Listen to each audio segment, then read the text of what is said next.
What is up, everybody? Welcome to Pub Sports Radio and welcome to the Draftkings Picks and Predictions Show. This week we are breaking down UFC Vegas 80. We are back in the Apex. We have Grant Dawson taking on Bobby Green. We have an 11-fight card. We're back here after a well-needed week off and looking forward to getting back into the full panel today. We got Weezy, Monk, and Gordo. We'll start with you, Weezy. Weezy, welcome back. You had a little bit of a vacation, and we're back at it. Yeah, we are. Week off. I had a nice vacation. A week off from the fights after 17 straight weeks of fights. So it was good to take a week off. But yeah, really ready to be back now and itching to get at it. So I'm looking forward to chopping it up with you guys today. Yes, sir. We got Monk in the building. Monk, how was your week off? Very nice. Very nice. Yeah, felt great to have a week off. 17 weeks is a grind. It does suck, though, to have nothing to do on a Saturday. Let me turn my phone off like a professional. Nothing to do on a Saturday, so that does suck. So I would take shitty cards over no cards, but it was a nice break after 17 weeks. But I'm looking forward to getting into it, if I could speak, getting into it with you guys this week. No, I mean, I was little rusty, I think. Little rusty. Got to shake the rust off. I was really rusty Sunday for Stat Diggers with Uncle Weezy. Couldn't talk as well, but we'll get back into it. We got Gordo. Gordo, how was your week off? Yabba. No, I'm kidding. We're good to go. I was just messing with there. We're all good to go here. It is a fun card. It's crazy how that week off kind of changed your perspective. Usually it's like, oh, we're starting off with in the Apex, Montel De La Rosa versus JJ Aldridge. But, after the week off, it's like, yeah, Montel De La Rosa, JJ Aldridge, who cares? Give me that fight. I'm excited for fights nonetheless. Looking forward to breaking it down with you guys. Nothing but love. Hope you guys enjoyed your week off. Let's do this. Yes, sir. Yes, sir. All right. Before we get started, if you guys can please do us a favor, leave a like on the video, subscribe to the channel. If you guys are watching on the replay, be sure to leave a comment as well. Do you want to shout out the chat? The chat is going off right now. And shout out Alojiwan Dream. And that's it. But I'm sure people will start to come in a little bit. But anyway, we're gonna get right into it here. UFC Vegas 80. We were supposed to have 12 fights, down to 11. We lost the Montel Jackson fight, which sucks because I was really looking forward to seeing Montel Jackson, Chris Gutiérrez. But Gutiérrez is going to be fighting Alatang Haley next week, which next week we have 11 fights as well. So I guess they needed a fight next week anyway. So I guess it all works out. But we're going to start, as always, with our fight to target, and we'll kick it to our Uncle Weezy. Weezy, what is your favorite fight to target for UFC Vegas 80? A little bit of a low-key one maybe for this card, but I'm going with Nate Maness versus Mateus Mendoza. So both of these guys allow a ton of points. Nate is allowing 4.63 DraftKings points per minute, and Mateus in his debut allowed 4.57. Add to the fact that both guys have poor defense, that both are making dangerous cuts down to 125. In particular, Maness, who was looking like Christian Bale in The Machinist after that cut, and where their durability might not hold up after that cut, right? Mendoza, this will be his first cut to 125 as a professional. Maness' second cut. And, when you're making those cuts, the durability might not be there. And Mendoza blocks punches with his face, as does Maness. So, and Maness just got submitted by Tagiro Lambekov in his last fight at 125, very first round. So, I think that someone is going to get served here, and whoever wins this fight is going to score a pile of points. Yeah, I'm going to go with probably the obvious one here on the board. I'm going to go with a fight that I think probably finishes in the first round. It's favored to, I think it's minus 150 to end inside the first round, like minus 210 to end under 1.5 rounds. And that's the Joe Pyfer, Abdul Razak, Alhassan fight. It's minus 550. Fight doesn't go the distance. I do lean the Pyfer side. Pyfer is sitting at 9,300, but I think Abdul Razak, Alhassan is going to be live in this fight, especially if Joe Pyfer comes in there with the game plan of standing and banging until one man falls. Obviously, that's kind of the fight that Abdul Razak Alhassan can win. So I'm going to have a decent amount of both sides, more so on the Pyfer side, but I think Abdul Razak Alhassan at 6,900 makes a lot of sense as far as a pump leg goes. But I think somebody's getting served as well in this one. Monk, what is your favorite fight to target for this week? Well, in my opinion, there's another obvious one out there, but I will sidestep that one and go with my Omaha guy, Drew Dober, taking on Ricky Glenn. The stats to finish inside the distance historically are crazy. Since 2021, 9 fights, 5 of them have scored over 100 points, either them or their opponents.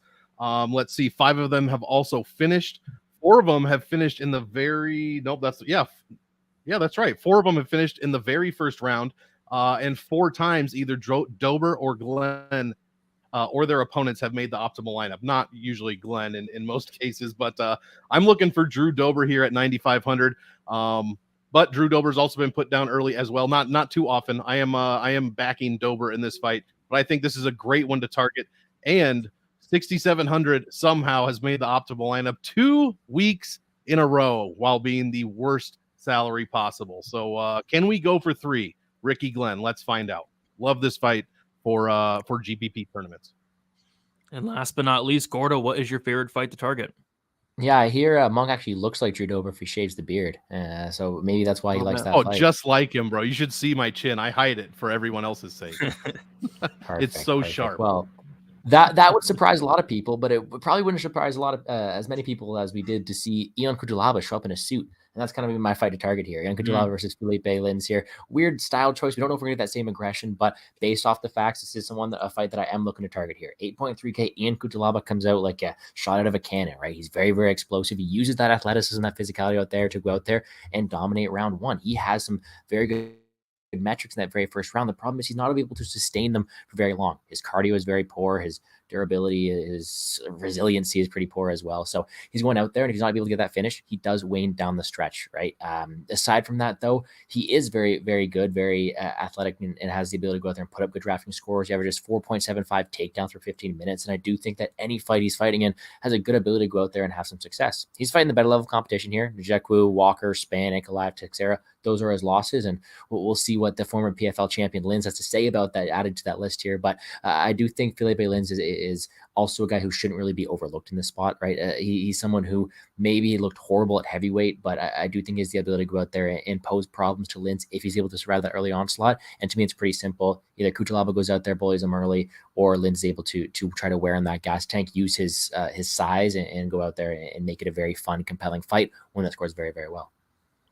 What a long breakdown, but a really good one. A really good one there, Gordo. Appreciate that. And I got a lot of talking to do, man. I know. Look at this. I mean, it doesn't get more handsome. And Cuțelaba is not a guy that struck me as being, that handsome, but I think I changed my mind. Wall Street? I swear he was. I'm not leaving. He might have been. I mean, that is a very handsome man there. So we'll see if that affects the fight at all. But yeah, great breakdown, everybody there. We'll move on to our fight to fade. And for the first time in the history of the show, I didn't write anything down because I literally don't know what to fight to fade. So I'm going to copy one of you guys. So we'll start with you, Gordo. What fight are you fading for this week? Well, I'm glad it's not just me who's thinking it's tough this week, but let's go with the first fight of the night, Montel de la Rosa's JJ Aldridge. I do think that a Montel de la Rosa win goes out there and is able to have a decent high-scoring affair, but if this goes towards the Aldridge side of things, she historically has been a pretty poor drafting scorer, right? Aside from that Naliang fight, in her win, she scored 67, 85, 80, 68, and 58. It's not what you want to see from a drafting side of things, and I do think a striking-based affair will allow her to do that. Yes, Montel de la Rosa probably has a higher ceiling in this matchup, but it is very close. We can see this going either way. It is expected to go all 15, not one I'm necessarily going to have the most ownership of, considering all the other fights have a good potential of scoring very well. And I have this on my phone too, so Merry Christmas. You get it both sides. I actually have that picture on my phone as well. Don't ask why. I have a lot of pictures on my phone, believe it or not. But Monk, what fight are you fading this week? I'm going to go with Kanako Murata and Vanessa Demopoulos here. Neither one of them has a very high finish rate in the UFC. Neither one of them is scoring very many points at all. In fact, both averaging well under 3 points per minute. Murata, though, in her 2 fights against, where did my tab go? There we go. Virna Jandiroba and Randa Marcos did not allow a ton of points at all. In fact, only 1 point a minute inside the distance, almost 2 points a minute at distance, and less than half a point per minute inside the distance. I meant to say 1 overall. Guys, apparently I need to shake off a ton of rust this week. The point is Murata not allowing any points. Neither woman, as I said, scores well, both averaging under 89 points per win. So yeah, I'm thinking this one goes all 3. I don't really see a point to playing much of this in GPP tournaments. If you wanted to play some cash, maybe Demopoulos, but I mean, why? At 7,300. Murata, though, very expensive, $8,900 this week. We have 5'1" against 5'2", and as Gordo mentioned a couple weeks ago, was it Demopoulos that had it was Tisha Torres that had the shortest reach, but Demopoulos 59-inch reach, second shortest in the entire UFC. So yeah, I'm going to be fading this one here. I think it's the third fight of the night, if I'm not mistaken. Strawweight. So yeah, definitely thinking a small score for this fight. All right, so Gordo fading a WMMA fight, Monk fading a WMA fight. There's one more WMA fight, Weezy. Are you fading that one? No. No. As a matter of fact, I'll probably be using Belbiṭă this week. So I'm going to be fading. What's that? Canada. Yeah, well, Romania and Canada. But yeah, I'm gonna be going with Morono and Buckley. There's not a lot of grappling upside here, as neither guy is really one to attempt takedowns. I do see there potentially being a finish, but I really don't see it being an early one. I'm actually looking at the over 1.5 rounds as a bet in this fight. And in that case, it feels like a fairly safe fight to avoid. I think Morono's fairly durable, and Buckley, is knockout dependent, but he's not the kind of guy that's going to rack up a bunch of takedowns, control time, and be a super high volume striker either. So, yeah, I'm gonna avoid that one. Yeah, I'll give one. I'm just gonna go with the one I have the least exposure to as a whole, because I made my lineups today, and that was actually the Drew Dober Glenn fight, because I'm having no Glenn at all, and then I just can't get to much Dober because I have a ton of Dawson. I went like 75% Dawson. I have a lot of Pyfer. I have a ton of Murata. I have a lot of Buckley, and I have some Mendonça as well. So that's actually my least exposed fight. I think it does finish. I think Dober probably knocks him out, but that's the least exposed fight. I'm not really fading any fight this week, though. All right, we'll move on to our fighter to fade. This one was easy for me because there is a fighter that I do want to fade, and that's going to be JJ Aldrich, sitting at 8,000. Very, very, very little finish upside. In reality, probably no finish upside. Very, very little grappling upside. In reality, probably no grappling upside. If JJ Aldrich wins, it's probably a 15-minute fight on the feet where she's stuffing takedowns, not really landing much. That's really the only fighter I really feel great about fading. She's 8K. It is what it is, but I'm not going to have any JJ Aldrich this week. Gordo, which fighter are you fading this week? Yeah, it's tough for me because that was my fight to fade, and she's really the one that stands out to me as well. But if I have to pick somebody else who I also have low ownership to, it's going to be piggybacking off yours, is Drew Dober, 9.5. And it's tough, guys, because we just saw Ricky Glenn go out there and be knocked out early. So there is, of course, that risk that Dober's able to do that. But at 9.5K, without any grappling equity, without really much ability other than that first round finish, considering how more expensive he is than everybody else, it's hard to get to him. Simple as that. Like, I kind of want Pyfer more than him. I kind of want Dawson more than him. It's just, I'm not getting to Drew Dober as much as I want to. So it's not much of a fade on my perspective. I do like Aldrich more as a fade, but he is someone I'm not getting to as much as I expected to. This drink tastes like ass. I had my wife make me a drink. Hey, did you put ass in my drink? Did you put ass in my drink?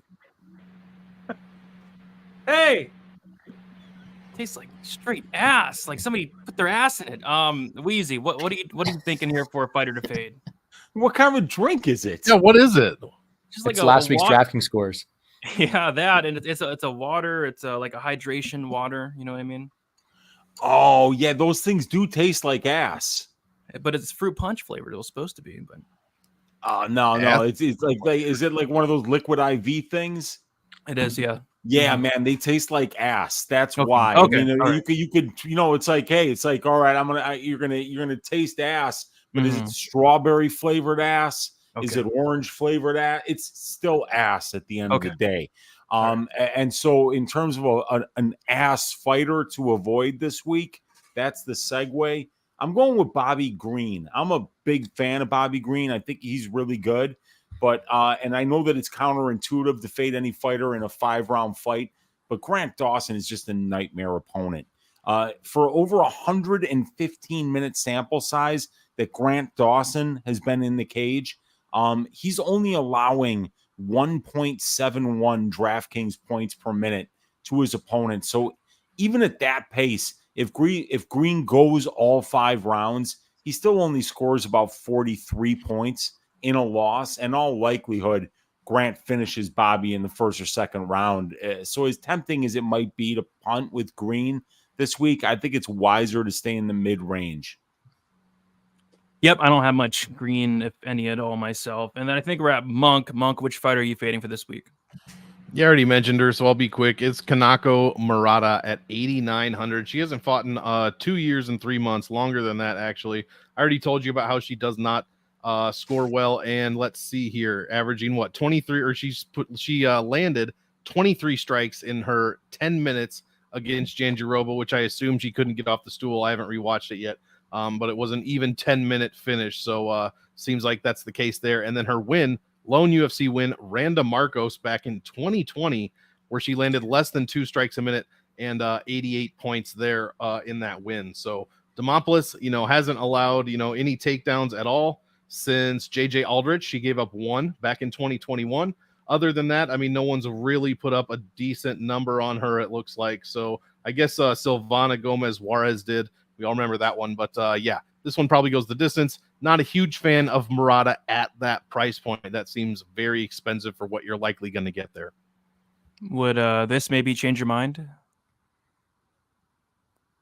Wow, I was not expecting that. What is that? It would definitely start to sway me. Yeah, I mean, that's her thing. She wears that mask, and I bet she'll wear it at weigh-ins as well, hopefully, at least. But, they should let her wear it in the cage, but I don't know if that's going to happen. But yeah, if she wore that in the cage, it would. She would go up there and put up a big. What does score. the translation say there's in a the fine caption? line between a luchador mask and a gimp mask. Would you agree? Wishing all a great year. I'll do my best to look at the positive words I received from you all, Yuda.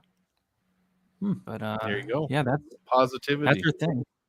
She loves wearing that mask. I'll tell you. Look, another picture with the mask. She loves it. Show us your face. Wearing a cool fight kit. It is very cool, Murata. I like it.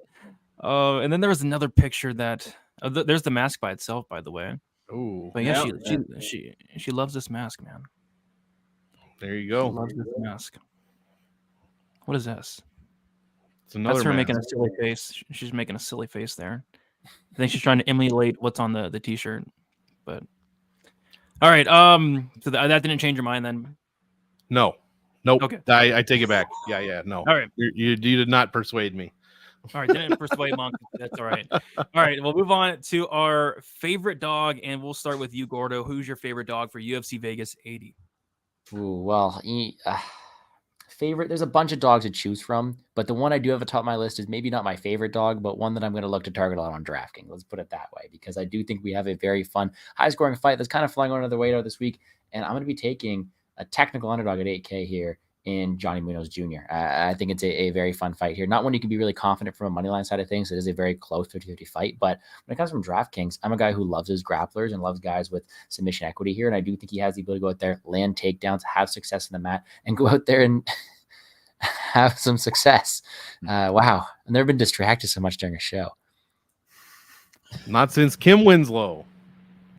Kim Winslow with the pointing at Kim Winslow. I don't know if Brady's talking, but he's muted. So no, I wasn't talking. I wasn't talking. I wasn't saying nothing. I was just chilling. So anyway, Gordo is taking Johnny Muñoz Jr. Weezy, who you taking for your favorite dog? Yeah, it's Muñoz Jr. as well. That's what I wrote up here. Johnny's going to grapple, and we know that. And Qileng, frankly, isn't much of a grappler. He's shown 55% takedown defense thus far in the UFC. He's 1 win and 2 losses in his career to the submission in 34 career fights. So this is not a good stylistic matchup for him. I think Muñoz winds up finishing this fight and looks great at 8,000. All right, for me, I'm going to take Philipe Lin's 7,900 just because it's an Iron Cuțelaba fight, and Iron Cuțelaba fights are typically fights that are extremely hard to predict. But typically, they end up finishing inside the distance. Cuțelaba is going to have a good chance to go out there and finish Linz early. But if not, I think the fight starts to heavily favor Philipe Linz. Philipe Linz has knockout power. He has a BJJ black belt, and Cuțelaba has been finished like a million times. So I think Cuțelaba is going to be very live in that first round. I'll have my fair share of Cuțelaba, but I feel like Philipe Linz definitely has more ways to win this fight, especially if it does get extended past 5 minutes. And then I think we're at Monk. Who is your favorite dog this week? Yeah, even though I am rooting for Cuțelaba and I am probably going to pick him to win, Linz was right up there for obvious reasons. I mean, Cuțelaba has been finished in like 7 of 8 losses, but I will pivot quickly, give you Nate Maness way down 7,200 fighting Mateus Mendonça, who only has 1 UFC fight. Yes, it was against one of the Bash brothers, I believe, Javid, if I'm not mistaken. And I think Weezy already mentioned, oh, there's the full, I mean, we've got a mix of every picture you've shown right there. This is where it all comes together. Yeah, I think Weezy already talked about Nate Maness's lack of scoring, or maybe the fact how many points he allows, rather. So that is a problem. But at 7,200, I don't like a ton of dogs this week, to be honest. I'm trying to find them. I really, really am. And I like a lot of the top end. So I need somebody down at like 72, 7,000. That is a Nate Maness. What are we doing here? Just tell me how to say it and I'll say it like that. But he is 5'10", as someone also mentioned earlier, and he's at flyweight. He looked awful in that last cut at 125. But I think if he makes weight, I think he's got a decent shot here against, I believe it was Weezy who said Mendonça loves to block punches with his face. So I think we've got a good chance here, like the $7,200 price point. And so I'll go with Maness as well. All right, sounds good. Let's move on to our prize picks section here. And we will start with Monk. What are you liking for prize picks this week?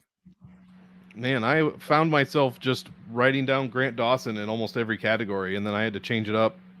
But I will give you, why not? I mean, Grant Dawson over 3 takedowns. I think Bobby Green, if he doesn't get subbed, I think Grant can just rinse and repeat takedowns here. Maybe one a round. Maybe if Green can get up once or twice in the beginning rounds, we could see 3 to 4, 5 takedowns from Dawson before hopefully he finishes this thing, 4th round, something like that is kind of how I see it. So give me the Dawson over 3 takedowns landed for prize picks.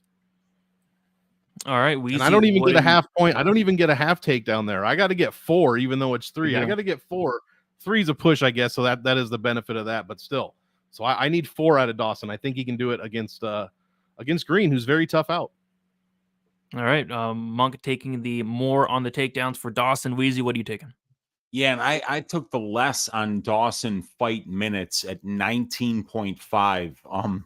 Yeah, I mean, I think that this fight finishes before the 5th round starts. I think it probably finishes before the 3rd round starts, to be honest with you. Dawson's just a really difficult fighter to deal with. In a 5-round fight, right? If you wear this dude as a backpack for 4 minutes in the first, and then you wear him as a backpack for 4 minutes in the second, and you go back to your stool and you're saying to yourself, shit, man, there's 3 more rounds of this shit. I'm going out there, I'm going to try to kill this guy, and if he gets in my back again, I'm just going to lift up my chin and give him the RNC. So I kind of feel like this fight will end, before the 5th round starts, which makes 19 and a half minutes a pretty good underplay for minutes. Yeah, dang it, I had that same one. I had it at 20 though, so it must have moved, huh? Yeah, I guess it moved just a little bit, but if you want to take credit for that one, I'll take the Algeo over 12 and a half minutes, because I think that Hernandez Algeo is going to go the distance. No, I don't want to take your credit. You said it first. It's all fair. I have more. I'll go with another more on the takedowns here. I'm going to go with somebody that Monk hates, Kanako Murata, getting more than 2 takedowns. So she does need 3, but I think she can get 1 in each round at the very least. I mean, Vanessa Demopoulos, just non-existent takedown defense. Anytime Corey McKenna even went for a takedown, she got it with little to no resistance. And I think Murata is a much, much, much better wrestler than Corey McKenna. So yeah, I think it could be like a 1 in each round type situation, a couple in each round. I think she gets that more than 2 there. Gordo, what do you like for prize picks this week? Yeah, I had Grant Dawson over takedowns as well. So I went and did a little quick math. I'm also going to go out there and pick as mine JJ Aldridge under fantasy score. And you know what? It's already a low number. And I get it, and I understand. But I went out there, I did some math, and if we don't expect to get any takedowns, on Prize Picks, you only get accredited 20 fantasy points for a decision win. It's not 30 like it is on Draftkings. It's only 20. So that means she would have to go out there and land over 80 significant strikes and win a decision to go out there and exceed this score. And I don't think she does that. She's only landed over 80 strikes once in her UFC career, and that was against the walking puncher bag Vanessa Demopoulos. I don't think she goes out there and gets more than this from a fantasy score perspective. So I'm willing to take a risk. Not only does she have to go out there and win this fight, but do so with a ton of volume, which I don't expect her to do. So give me the under. Yep, I wrote that one down as well. So we got Gordo taking the less on the Aldrich fantasy score, Monk taking the more on the Dawson takedowns. I'm taking the more on the Murata takedowns, and then Weezy's taking the less on the Dawson. 20 minutes or 19.5 minutes fight time there. There you have it. All right, we'll keep moving on then to our favorite GPP play. We'll start with our Uncle Weezy. Who are you liking this week for GPP? For GPP, I've got Grant Dawson. I mean, 5 rounds to work with, high volume wrestling attack, lands ground and pound, piles up tons of control time. Grant is scoring just under 4.3 Draftkings points per minute over a 9-fight sample size. At that rate, in a 25-minute decision win, he scores 137.25 points. That's in a decision win that goes the full 5. No brainer for massive upside here if you go with Dawson, who scores huge, whether he finishes or whether he wins a decision. Gordo, who you liking for GPPs this week?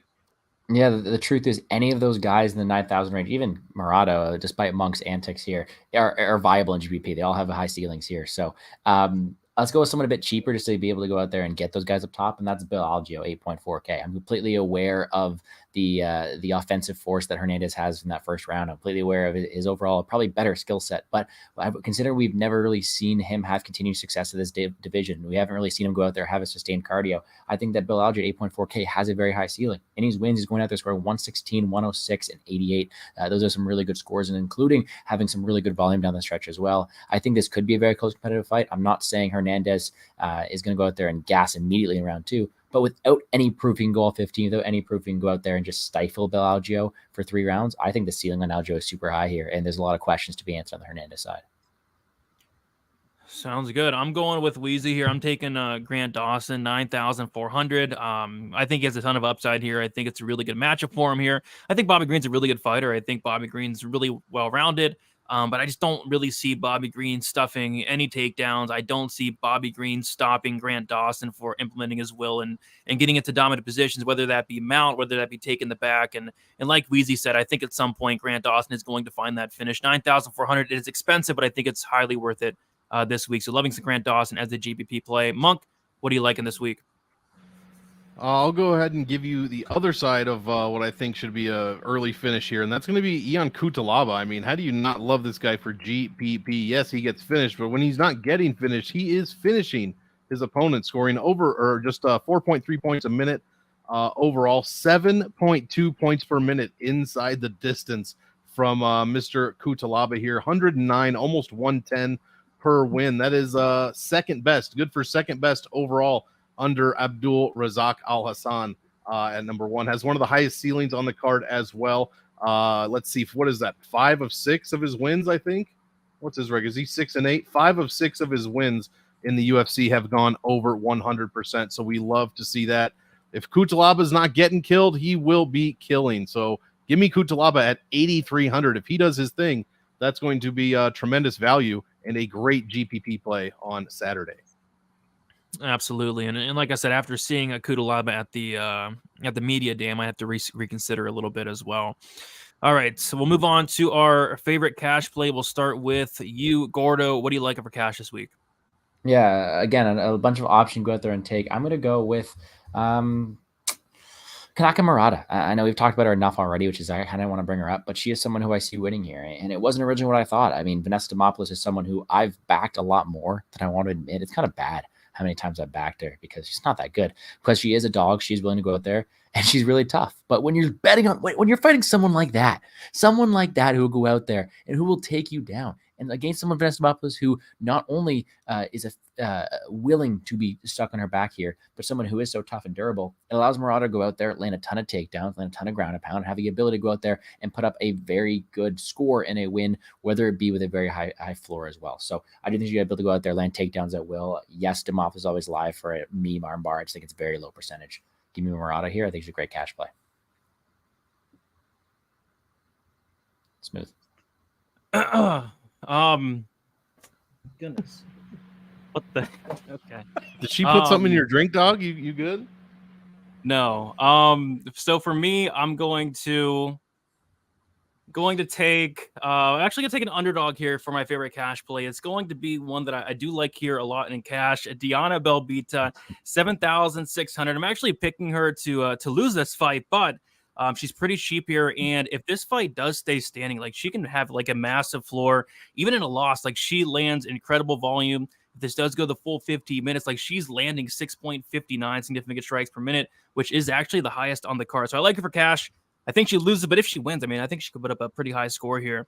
Weezy, who's your favorite cash play this week? The cash play, I'm just riding through the wake here of Gordo. I'm going with Murata.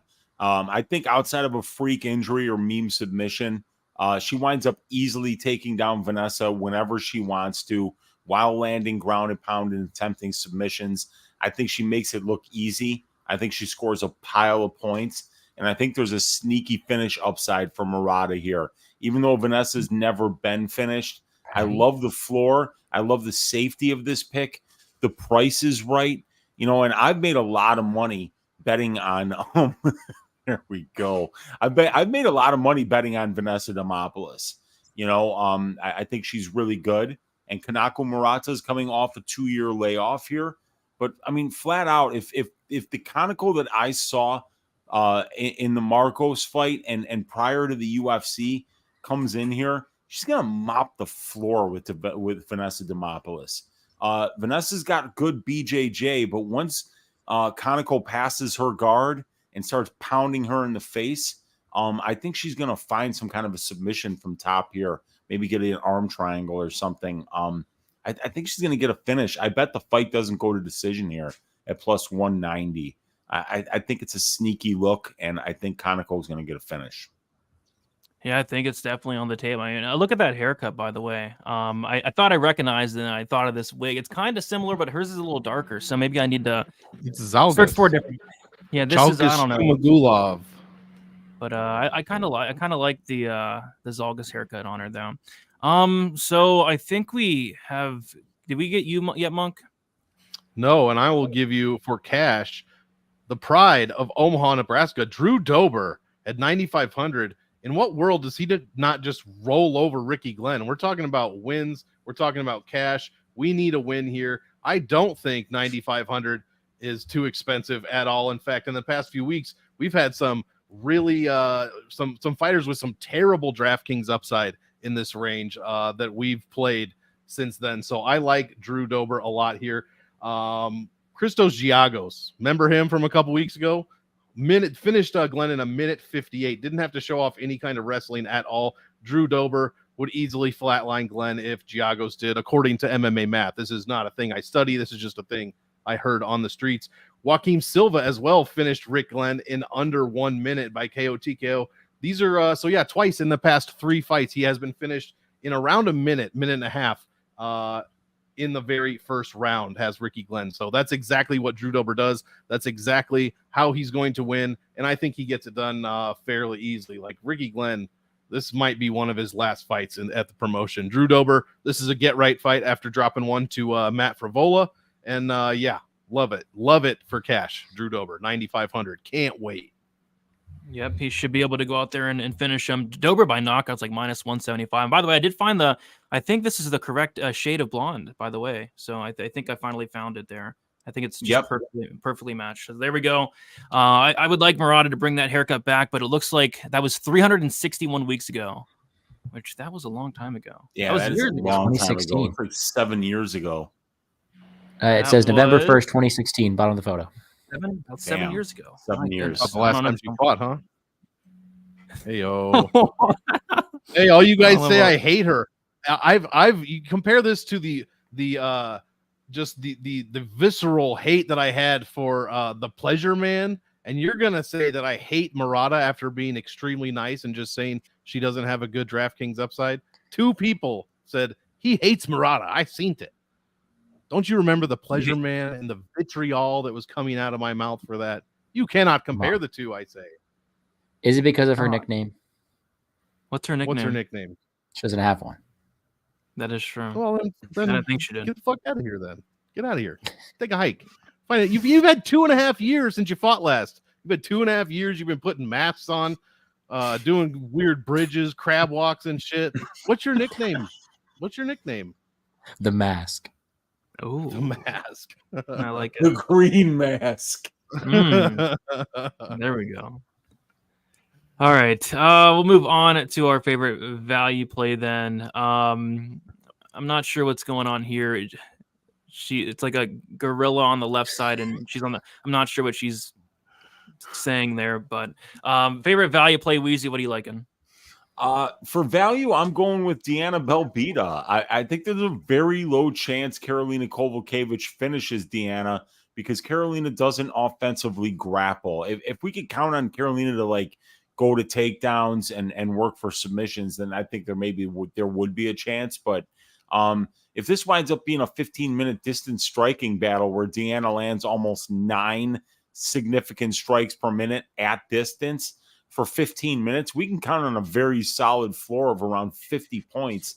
And if it's a distance striking battle, Deanna could be live to win a decision as she's 11 years younger. She's got a 4-inch height and reach advantage, and she throws more volume than Karolina does.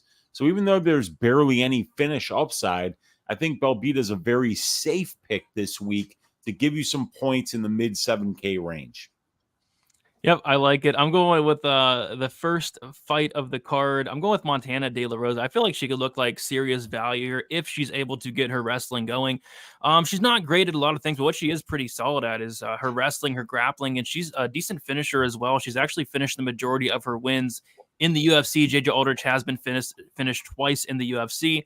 So yeah, if De La Rosa is able to implement her game plan, I can see her going out there and paying off this price tag at very, very low ownership. Gordo, who's your favorite value play this week? Yeah, those are the 2 I had written down. So who else could be considered value? Let's go with a fight we haven't talked about yet, actually. One that I think is actually the hardest fight for me to call in the entire card, but one of them is much cheaper than the other.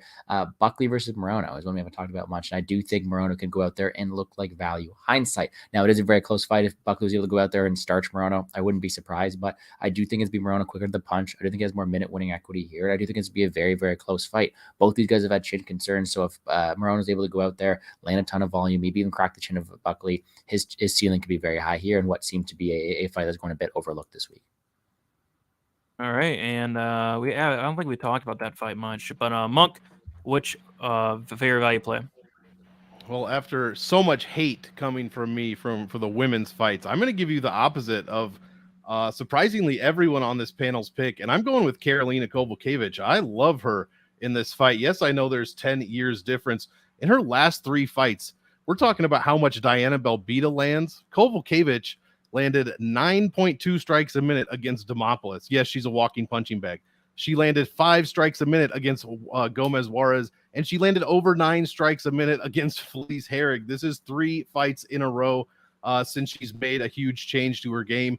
Let's see, Belbiţă allowing 4.2 strikes a minute against Oliveira, over almost 6 strikes a minute against Gloria De Paula, over 6 strikes a minute against Hannah freaking Goldie. That's right. Hannah Goldie dropped 6 strikes a minute on her over 15 minutes and landed 2 takedowns, controlled 35% of the fight, somehow still lost it.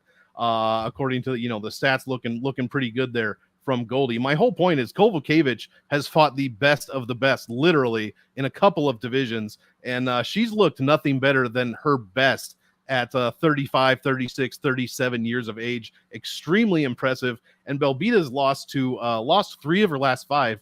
McCann, Jojua, and Gloria De Paula, guys. So, I am, we'll just say, less than impressed with Diana Belbiţă. So I'm rooting hard for my girl Karolina Kowalkiewicz this week. And at 8,600, yes, she's the favorite, but apparently she's going to go extremely under-owned, according to what I am hearing on this show and on the timeline. So give me Kowalkiewicz, way over, not way over, but a bit over for sure. Hoping to get some value this weekend.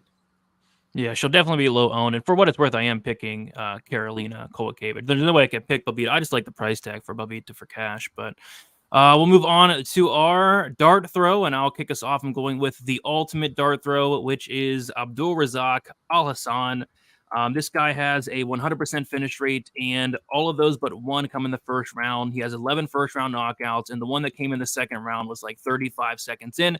And it's safe to say if Alhassan does win this fight, it is probably in the first round. And I kind of have a weird feeling that Pyfer is going to go out there and give Abdul Razak Alhassan the fight he wants, which is going to be a fight that takes place on the feet. You can't really take too much into like interviews and whatever they say. But Pyfer is saying that he is going to go out there and stand and bang with him. He said that somebody's going to get knocked the F out, and even said that he hits harder than Alhassan. So I think he might go out there and try to test Alhassan's chin. If he does that, Alhassan's going to have some serious potential to pull off the big upset by first-round knockout. Obviously, I'm picking Joe Pyfer, but at 6,900, I don't think he's the worst dart throw in the world. Weezy, what do you like for a dart throw this week?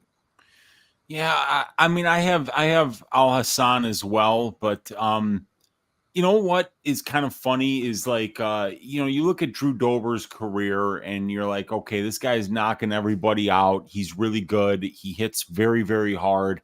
But, if we're talking about dart throws, let's just talk some stats here for just a second.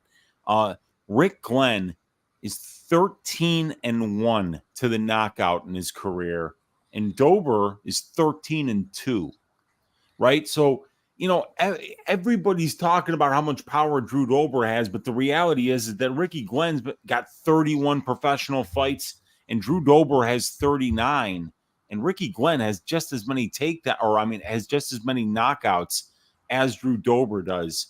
And Drew Dober's coming off the first knockout loss of his professional career. And let's face it, the guy's defense is ass. So, yeah, I mean, I'm picking Dober to actually shave Glenn's ass here. Glenn looked horrible last time out. But 2 fights ago or 3 fights ago, he's knocking out Joaquin Silva in the very first round. So, I think Ricky Glenn as a punt, as a dart throw, anything can happen, you guys. And now that the chin has been cracked once, it could happen again. We'll see. Ricky Glenn as a dart throw isn't too bad, but my original write-up was on Razak Alhassan, obviously, for the same reasons that Brady said. All right, yeah, Ricky Glenn is definitely a dart throw there. Monk, who's your dart throw this week?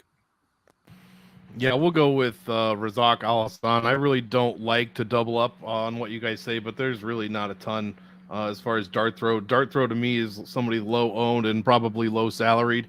And that's exactly what Alhassan's going to be this week at 6,900. Everyone's thinking Pyfer just gets it done. I probably agree. But the guy also has only 2 UFC fights. And Alhassan has been in there and, upset a couple of people, especially that D. Carrico fight. Man, less than 20 seconds in that one. Looked okay. Actually looked pretty good against Claudio Ribeiro in his last fight. So I'm just trying to find some upside here. I think it's a cheap enough salary to play if you're really looking for a dart throw. But yeah, I'll just double it up with Abdul here. Judo Thunder, right. A newly nicknamed Judo Thunder is Abdul Razak Alhassan. So there you go. There we go. Heck yeah. Monk, Gordo, who's your dart throw? Yeah, I'll unfortunately have to double up again on the other fight we talked about. That's Ricky Glenn here. And that is really the definition of a dart throw. Don't get me wrong, I'm picking Drew Dober to win this fight, considering level of competition and the way they've looked recently. He is the side here. But it's so funny to me, considering how we see that good-looking Drew Dober, right? A guy who's about the level of competition. But really, all the on-paper metrics go to Ricky Glenn in terms of Ricky Glenn's actually a younger fighter. Ricky Glenn's actually the guy with the taller, he's got the taller frame, the longer reach. It's interesting because he's got all this stuff going for him as well.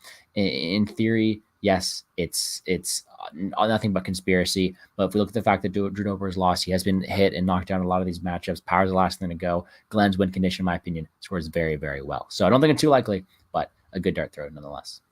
There's a lot of doubling up going on here. There is. That kind of card. I guess so. A lot of doubling Only up. Fights. Yeah, that is true. So I guess it's fine to double up sometimes. All right, what we're gonna do now is we're unfortunately going to take a look at the lineups from 2 weeks ago, which were the worst of the year, bar none. I mean, it's not even close. It was the worst effort of the year by the four of us. But before we do that, I do want to say, if you have any questions in the chat, I did see a solid amount of them. I starred them all. If you have any questions, type them in now, and then we'll get to those after this. But first, we're going to go with fourth place. We got our Uncle Weezy. Nope. No picks. So 0 there. He almost beat us though with the 0, believe it or not. But Uncle Weezy with the 0 there. He was in Greece. There wasn't much you could do. In third place was myself. I had Jacob Malkoon with 25. The whole Brundage, situation. Tamara's Vidal, which I actually liked. She only scored 29 in a loss. Rafael Fiziev got hurt, scored 7. I had Charles Jourdain. That was a good pick. 93 first round sub. Mateus Gamrot 84 knockout win. And then Hannah Goldie as a pump play, scoring 272.36. In second place was Gordo, a little bit better than me. He had Malkoon as well, 25. He had Andre Fiallo, 27. Dan Argueta, 31. He had Charles Jourdain as well, 93. Mateus Gamrot, 84. And then Michelle Watterson Gomez, 15. Gordo scored 278. And then in first place was Monk.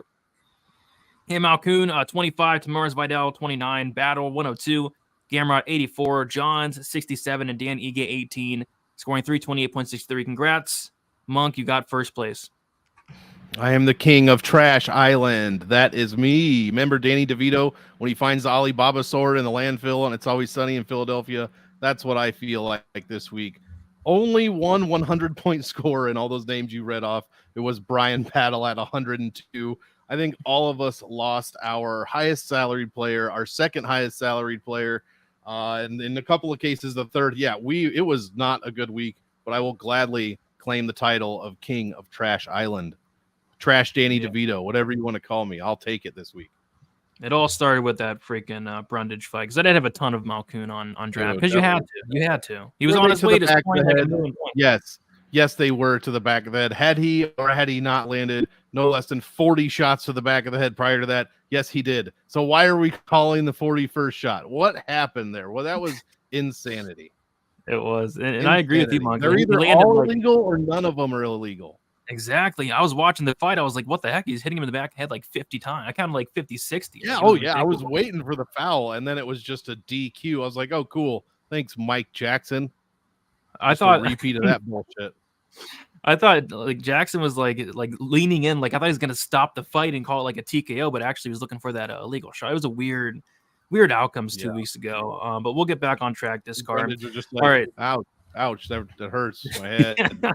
Yeah, I couldn't possibly. Yeah, must have. So 34 cards in. We have in fourth Uncle Weezy has 13,348.23, and third is Monk with 13,410. Second is myself with 14,176. And then in first is Gordo with 14,202. I am 26 points behind Gordo. Monk is 791 behind Gordo. And then Weezy's 854 behind Gordo. Gordo, 34 cards in. You are still in first place. Hooray. There you go. There you go. I think we have, 43 total cards this year. I think it's 43. Wow. Is that more than usual? I think it might be. Usually about 42, 43, I think, around there. So, 9 weeks left. So we'll see what ends up happening there. All right, let's get to some questions here. I'm going to scroll up, and we're going to get to the first question. The first question is, so they took off the Dawson on Prize Picks? Hey, really? Why would they do that? Oh, that's what that meant. I read that earlier, and I was like, what do you mean they took Dawson off? I went to Draftkings on my phone. Which one did they take off? The time? Let me Sounds like it. Fight time. So that would have been the 1975. Yeah, there's only 6 fights right now for fight time. They don't have the Grant Dawson on there. They'll put it back on. Yeah, put Bill Algeo over 12.5 minutes of fight time. Yeah, I don't think there was another one. Perfecto. Yes, sir. For fight, I kind of like the Buckley less than 10.5 minutes. I think Buckley probably knocks out Morono, but I really like that Dawson one. So hopefully they put it back on. They probably will, but I don't think it's gonna be at 19.5 then. I just all did right. my notes at like 4 o'clock, so that's weird. Very interesting. All right. Let's see here. How many big tournament lineups do you guys usually make? I don't. I do the $150 $3 max or the 20 max. Does anybody play in the big tournament? I don't want to play unless I can max it, and it's like over $3,000 to max it. Yeah, same. I might put one in or a couple. I don't really go for that one. It's hard to have success. I've been obsessed with cash games lately. And nothing wrong with that. It's all or nothing, right? No, I haven't done the big one in a while. You got to go all for it, right? Or else you're just losing the mathematical combinations you have against you. So there's the $3 one that's been pretty fun recently. It's only $4.50 for it all. So yeah. Oh well.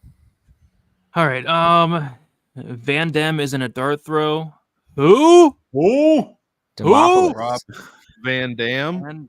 Van Dam. Jean-Claude Van Damme is Vanessa never a dart Demopolis, throw. baby. That is a surefire. Oh, it is Van Demopolis. Okay. Great movie that you're about to watch. If it's going to have Jean-Claude Van Damme in it, the muscles from Brussels. Yeah. Yep. Monk, do you like Van Dam this way? Because you hate Murata, so do you like? Yes, I hate her with a fiery passion that burns deep within my soul. I think Van Dam. I think again, I don't even have anything clever for that. Yeah, Jean-Claude Van Damopolis. I think it is a decent dart throw. Actually, I don't think she probably wins, but Murata been off for long. I just think that fight scored shittily, so I'm a hater of the fight overall. And snap! He tied first in the big one. You've been hooked. That's how they get you. Yeah, that's how they get you. Like Joe, but that's a big hit, man. That is a big hit. That is. Big hit. Heck yeah. Appreciate you, Spencer. But so I think we got pretty much everything. I don't think I missed any questions there. We got to give our lineups for this week. All right, we'll start with you, Gordo. What are your lineups for this, or what's your lineup for this week? Well, I looked 5 minutes ago, and my lineup had Montel Jackson in it, so I had to make one up on the fly. So this might change, and it's not as pretty as it was before. I like Jackson this week, though. Yeah, put him in. I think you should play him. I'll probably do better than we did last week. I don't really know. Up top, I have Grant Dawson as my spend-up option, and a lot of mid-range. We have Monk's favorite, Kanaka Murata. We have actually 3 women's fights: Montana De La Rosa, Diana Belbiţă as an underdog, and then GPP-wise, we got Philipe Lins and Johnny Muñoz Jr. You gotta be kidding me, dude. That's the exact lineup that I have. Same. Are you kidding me? I swear, 0 left. 0 left. Yeah, Ali, this is all super sus. I agree. Collusion, I say. Sus. Collusion. Very sus. I think he might have been I talking don't about think he was talking about that, but maybe he was. Man, super sus. We all 3 have the same lineup? What the heck? Well, I just made this on the fly. Something sus here. Something is. I agree with Ollie Swervo. Something is Ollie very Swervo, always on point. Swervo, always on point. Real sus. On point. Something sus is going on. So, what do we do now? What do we do? We have the same. I'll tell you what we do. I read my lineup because I'm one of you fuckers about to rattle this shit off. Even though I might change this, but I'm going the boy. We already said my Omaha boy. Now we've got the pride of Stromsburg, Nebraska. That's right. Grant Dawson, 9,400. Stand up. Stromsburg. Joe Pyfer. Then I'll go Ion Cuțelaba. We'll go Johnny Muñoz Jr. We'll go Alexander Hernandez, as Weezy would say, and finish it off with a Mr. Nate Manes, however you want to say it. We'll go with old Nate Dogg at 7,200. All right. I really want to get Kowalkiewicz. I think she smashes, dude, but I don't know if I can do that. I don't know. I don't know either. All right, I got to switch. You want to switch? Okay.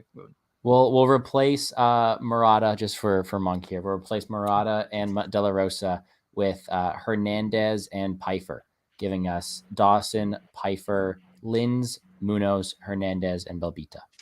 All right. I mean, I'm not changing. Weezy, are you changing? Do you want to keep it? Not fine. yet. I'm not. But I don't have might. I had another lineup earlier that had Buckley in it, I think, but I didn't love it. I just didn't love it. And I wanted to kind of fit Kowalkiewicz in there because since she's been in South Florida, her tan has been fantastic. And tan Karolina Kowalkiewicz is 3-0 in the UFC. She's getting that vitamin D. She's walking into the cage looking like star of the silver screen, George Hamilton. And she's 3-0 since she started looking like that. She looked pasty as shit in the Penne fight, and now she's got that tan and she's winning fights. So but yeah, I'm gonna stick with where I'm at right now. It is Dawson, Murata, De La Rosa, Muñoz, Lins, Belbiţă. All right. I think that was the first time ever we had 3 people with the same lineup. Maybe one day we'll have 4, but that's so hard to do.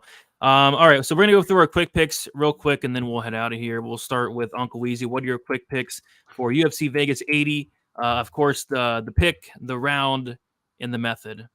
Yeah, all right. We're gonna go with bottom up here. We're gonna go with JJ Aldrich by decision. We got Muñoz Jr. by submission in the second round. We got Kanako Murata to win by submission in round number 3. Nate Maness by second round knockout with very little confidence. Tan Karolina Kowalkiewicz by decision. Philipe Lins by decision, I'm going with.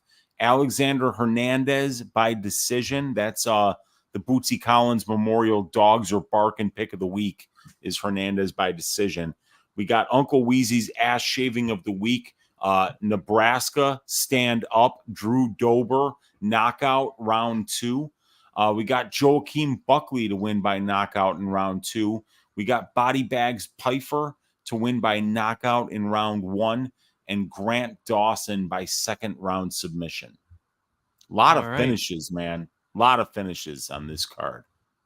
Yeah, I think I have a decent amount. I think I have like 7 myself. Gordo, what are your quick picks for this week? Yeah, I don't mind the ones that Weezy put out there. We got Grant Dawson by decision. Joe Pyfer, round 1 KO. Let's go with the dog shot here. And Alex Morono by decision, although very close fight, but I like dogs. Drew Dober, KO 1. Bill Algeo, KO 3. Philipe Lins, KO 2. Belbiţă decision. Mendonça, KO 2. Murato decision. Muñoz Jr. sub 1. And De La Rosa decision. A few dogs. All right. 2 dogs. I'm not sure how many I'm picking. I'm going with Dawson. I'm muted? No, you're not. No, you're good. Good. You're good. I wasn't looking at the screen. Dawson sub 2, Pyfer KO 1, Buckley KO 3, Dober KO 1, Algeo KO 3, Lins submission 2, Karolina decision, Mendonça decision, Murata sub 2, Arichi Long decision, and De La Rosa sub 3. Monk, what are your quick picks for this week? I still have the wrong order. I'll try to get it right though here. I'm going with De La Rosa decision. We'll go Nate Maness by decision. Yeah, we'll say decision. We'll go Murata, the woman I love to hate, apparently, by decision. We'll go Muñoz Jr. decision. Kowalkiewicz decision. We'll go Bill Algeo by decision. And then we got a bunch of finishes here. I've got Cuțelaba round 1, KO TKO. We'll go Omaha's finest Drew Dober round 1, KO TKO. We'll go Joaquin Buckley round 3, late KO TKO, I think, from Buckley. We'll go Joe Pyfer round 1, KO TKO over Alhassan. And then we'll take Grant Dawson. And I was leaning decision, but you know what? I'm really liking round 4, round 5. We'll officially go round 4 submission for Stromsburg's finest, Grant Dawson, in the main event. All right, there you have it. We went through everything. It was a good show. We're gonna kick it around. Uncle Weezy, plans for the rest of the week for some content. Yeah, definitely doing the greasy 4-leg parlay on Friday after the weigh-ins. We've hit the last 2, so I'm looking to make it 3 in a row this week. And I'm probably going to do an Ask Weezy at some point tomorrow as well, but during the day because I'm still not able to stay up late due to being jet lagged from the flight back from Greece. So Other than that, let's stack cash tickets like flapjacks for this card and bathe in the blood of our vanquished Draftkings enemy. Let's get it, you guys. Let's do it. And by the way, I need to purchase one of the. If Murata goes out there and wins this fight, which I think she does, I'm gonna purchase one of those freaking masks. Does anybody know what that mask might be called? They're luchador masks, but I don't know what. Just in general, it's a luchador mask. Oh, I see it. I definitely see it, and they have them on Amazon. Let's go! Yes, that looks like the exact one she has. Let me bring it up here. Let me bring it up. Let's see here. Okay, decent. Yeah, that's not bad. That's not bad. I mean, but there's so many styles. You could find something that fits your personality, Brady. I guess I just like Belbiţă. One size fits all. There we go. It's comfortable.